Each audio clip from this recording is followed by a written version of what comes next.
Krishna eventually convinced Yudhishthira to let him, Arjuna, and Bhima to go and kill Jarasandha.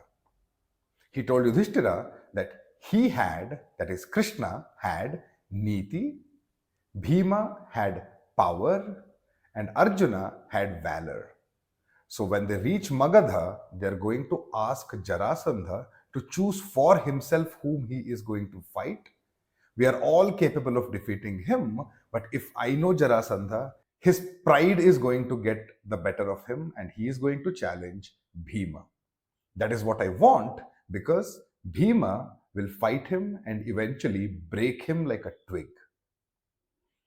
If you trust me, then entrust Arjuna and Bhima to me, and I will safeguard them. Yudhishthira was scandalized to hear Krishna say, "If you trust me." He replies, "Of course I trust you. The moment you said you are going to take charge of this, I know Jarasandha is dead, all the kings he has imprisoned are free, and our Rajasuya is as good as done." Krishna, Arjuna, and Bhima dress as Brahmanas and leave for Magadha. There's a beautiful description of the geographies and the mountains and the rivers that they pass. But we will skip past that and we'll go to the point where Bhima and Arjuna, along with Krishna, break a mountain or a fortification that is used to block enemies and enter Magadha with power rather than through deceit from the main gate. Eventually, in the same attire, they enter the palace of Jarasandha. Jarasandha welcomes them, offers them lots of fruits and food and honey and various homage, but they refuse it. Now, Jarasandha is a bit suspicious. He says, "You are wearing garlands made of flowers that are not meant for Brahmanas. So I doubt if you are who you are trying to show. Your arms have marks of bowstrings upon them. I think you are Kshatriyas. I don't know who you are, and I wonder why you did not use the gate to enter the city rather than breaking down my mountain, Chaitya." Krishna responds, "The gate is for friends and welcome acquaintances. We are neither. We are your enemies." Jarasandha is confused. He says, "I don't even recognize you. How are you my enemies?" Krishna says, "You have recognized us right. We are kings dressed as Brahmanas, and you have decided to capture, imprison, and eventually sacrifice kings to God Rudra. And since we are kings, one day that may be our fate also, and you present a danger to us. We have come to preemptively fight you and safeguard ourselves and our kingdoms." So Krishna gives Jarasandha three choices.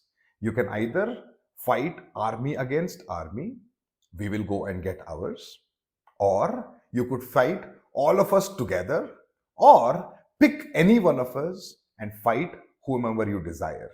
We are all ready, willing, and capable to fight with you.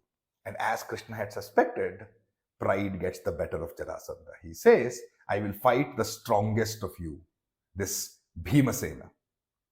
So on the first day of the Kartika month, the fight begins. And it goes on for 13 days. Day and night they fight. And on the 14th day, finally, Jarasandha starts showing signs of tiredness. Krishna says something as if to no one, but is directed at Bhima, that one should not press and fight an enemy when he is tired.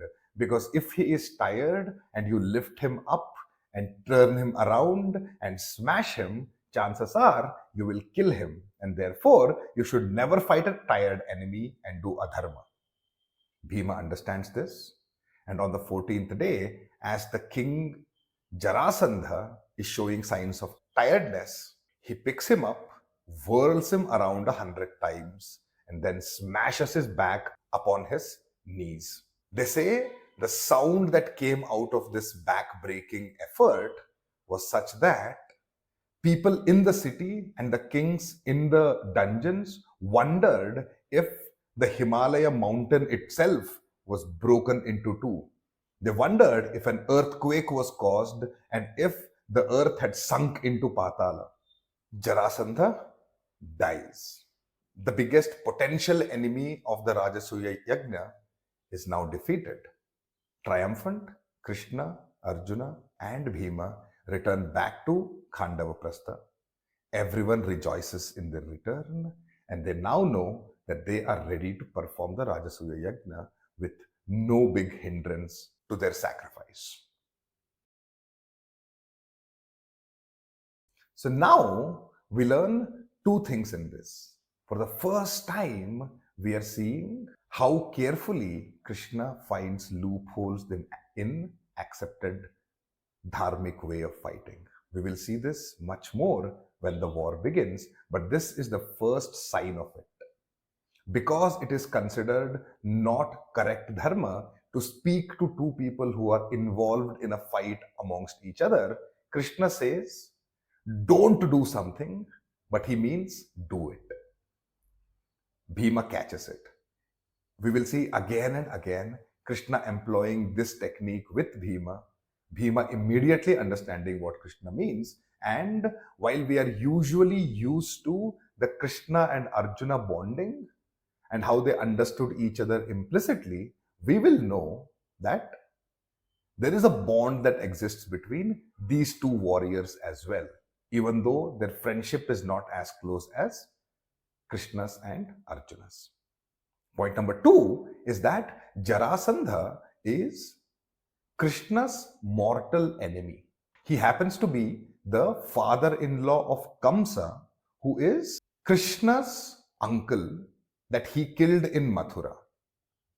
Kamsa was married to Asti and Prapti, the two daughters of Jarasandha, and when they were widowed because of a young Krishna killing his uncle Kamsa, Jarasandha got angry and he kept attacking Mathura over and over again. 17 times he attacked Mathura, 17 times he was routed, but he had an army so big that he could afford casualties. Krishna, on the other hand, did not want his innocent dwellers of his city to die. Therefore, a decision was made by Krishna in consideration with other Yadavas in which they all vacated Mathura and overnight fled to Dwarka and settled there. The enmity was not over, and Krishna knew that this would spill over and cause problems for Pandavas because he was now close friends with them. So, in eliminating Jarasandha, Krishna achieves two things. One, he finally gets rid of his biggest enemy, and two, he removes a potential thorn in the path of Pandava's success as well.